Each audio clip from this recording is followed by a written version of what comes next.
5 राज्यों के चुनाव के नतीजे सामने आ चुके हैं। 3 राज्यों में बीजेपी ने प्रचंड जीत हासिल की है, लेकिन इन 3 राज्यों में अब तक मुख्यमंत्री का चेहरा तय नहीं हो पाया है।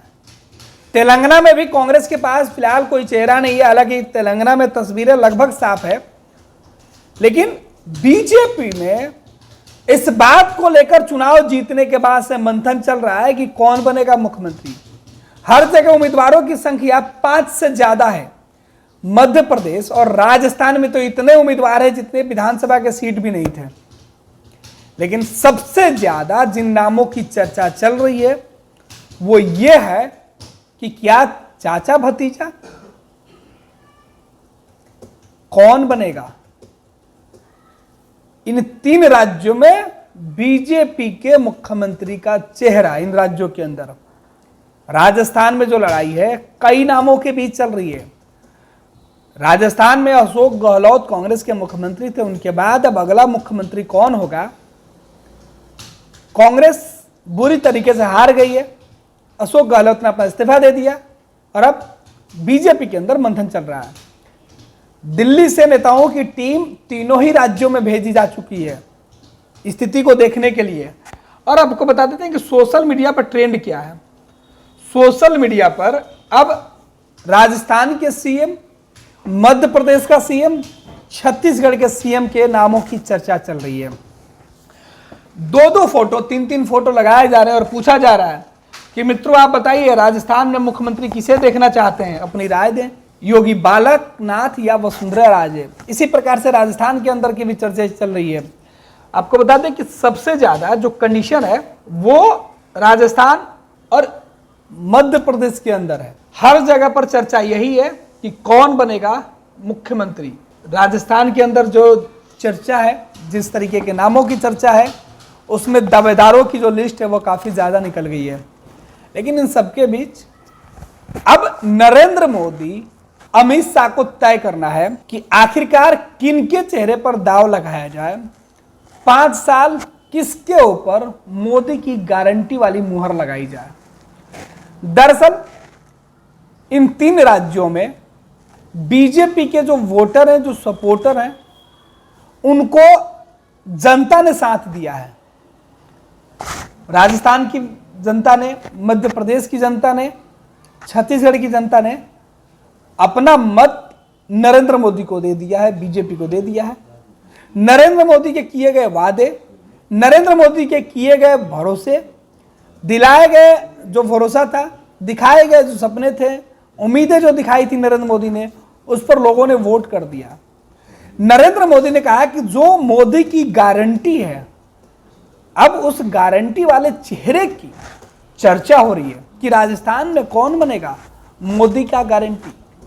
अब गारंटर बनने की बात हो रहा है क्योंकि मोदी जी ने गारंटी दे दी है, लेकिन अब गारंटर कौन होगा वो तस्वीरें खोजी जा रही है, नामों की लिस्ट निकाली जा रही है, मंथन चल रहा है, इतिहास भूगोल खंगाले जा रहे हैं, नफा नुकसान 2024 के तलाशे जा रहे हैं।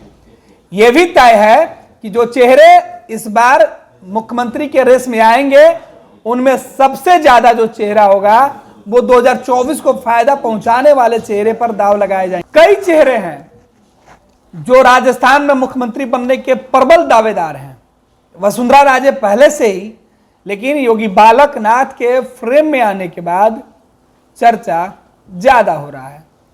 खैर, नरेंद्र मोदी को तय करना है कि वो उनके गारंटर कौन बनते हैं। अमित शाह को तय करना है कि नरेंद्र मोदी के मोदी मुमकिन है के नारे को कौन आगे सफल करेगा। चर्चा, हालांकि विपक्षी पार्टियों ने तो सभी नेताओं को बधाई देने का जो सिलसिला है उसे शुरू कर दिया है। मेरे पीछे जो तस्वीरें देख रहे हैं वो संसद की तस्वीर है। लोकसभा जाने के दौरान योगी बालकनाथ को जब संसद के गेट पर विपक्ष के नेताओं से मुलाकात होती है तो उन्होंने उनको मतलब सीधे तौर पर शुभकामनाएं नहीं दी, बल्कि कहा कि आप राजस्थान की बागडोर संभाल सकते हैं। लेकिन बीजेपी कंफ्यूज है, समर्थक उत्साहित है कि जो भी आएगा वो नरेंद्र मोदी का गारंटर बन के आएगा। उसी प्रकार मध्य प्रदेश के अंदर भी कमोबेश यही स्थिति है कि मध्य प्रदेश में कौन बनेगा। नरेंद्र मोदी का गारंटर, मोदी का मैजिक जिस तरीके से चला है वो कौन सफल करेगा। तो देश में अब चर्चा यही है कि 3 राज्यों में मुख्यमंत्री कौन बनेगा, छत्तीसगढ़, राजस्थान, मध्य प्रदेश। मामा पर फिर नरेंद्र मोदी दांव लगाएंगे। शिवराज सिंह चौहान को एक बार फिर से बीजेपी के विजय रथ को आगे बढ़ाने के साथ बीजेपी की सत्ता उनके हाथों में रहेगी। शिवराज सिंह चौहान जो मध्य प्रदेश के मामा हैं, उनके ऊपर उनके अपने भरोसा जता पाएंगे, क्योंकि मध्य प्रदेश की जनता ने भरोसा जता दिया है। भले ही चुनाव नरेंद्र मोदी के चेहरे पर लड़ा गया है, लेकिन लोगों के बीच शिवराज सिंह चौहान ही थे। छत्तीसगढ़ के अंदर भी कमोबेश यही तस्वीर है। फिलहाल मुख्यमंत्री कौन होता है, कुछ घंटों में उस पर भी जो पर्दा पड़ा हुआ है, सस्पेंस बरकरार है, वो खत्म हो जाएगा। लेकिन बीजेपी की गारंटी, मोदी का भरोसा लेने वाला चेहरा कौन है, और क्या वो सच में मोदी के गारंटर के तौर पे राज्य में सीएम पद की शपथ लेकर उन तमाम कर्तव्यों का पालन कर पाएंगे, मोदी के किए गए वादों का वो निर्वहन कर पाएंगे। पैनोरमा ग्रुप, जो सोचता है वो करता है। ये लो मुंह मीठा करो, आज मैंने अपना जॉब छोड़ दिया, अब हम पूर्णिया वापस जाएंगे। जॉब छोड़ दिया है? मतलब ये घर कैसे चलेगा, हम करेंगे क्या, और माँ बाबूजी क्या बोलेंगे? इसलिए मैं एक और मिठाई का डब्बा लाया, अपने बिजनेस के लिए लोन अप्रूव हो गया। अरे लोन अप्रूव हो गया वो तो ठीक है, लेकिन पूर्णिया में हम रहेंगे कहाँ? अपना घर भी तो नहीं है वहां। इसलिए तो एक और मिठाई का डब्बा अलग से लाया हूं। हमने पूर्णिया में घर ले लिया है, पूर्णिया के ई होम्स पैनोरमा में। पूर्णिया में पैनोरमा ग्रुप लेकर आए हैं ई होम्स पैनोरमा। बड़ा घर, आलीशान जिंदगी और अत्याधुनिक सुविधाओं के संग। अरे अरे, अब क्यों मुंह मीठा करवा रही हो? क्योंकि हम घर वापसी जो कर रहे हैं। घर वापसी की खुशी पूर्णिया में ई होम्स पैनोरमा के संग। E homes panorama, luxurious lifestyle redefined.